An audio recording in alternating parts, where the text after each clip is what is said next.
আজকে আমি ভেটকি মাছের কাঁটা রান্না করব। সেটা ভেটকি মাছটাকে নুন, হলুদ আর একটু তেল দিয়ে মাখিয়ে রেখেছি। আর পেঁয়াজ, টমেটো, আলু, ধনেপাতা সব কেটে আদা রসুন সব মশলা জোগাড় করে নিয়েছি। আমার কাঁটাগুলো সব ভাজা হয়ে গেছে। এবার ওই তেলে আলুগুলো ভাজছে। আমার আলুগুলো ভাজা হয়ে গেছে। ওই তেলে আমি পেঁয়াজগুলো দিয়ে দিচ্ছি। এবার আমি আদা রসুন বাটাটা দিয়ে দিলাম। সেই জোরটা একটু কমিয়ে দিয়ে আমি একে একে সব মশলা দিয়ে দিচ্ছি। হলুদ গুঁড়ো, একটু জিরে গুঁড়ো,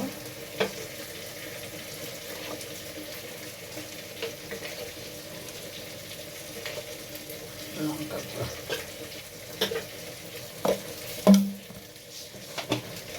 সামান্য একটু চিনি টেস্টের জন্য,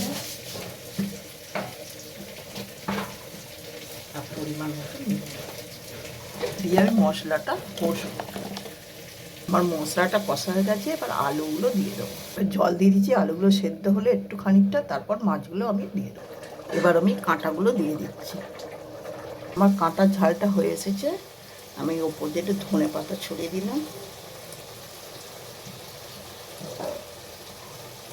আর গরম মশলা ছড়িয়ে দিলাম, দিয়ে গ্যাসটা অফ করলাম।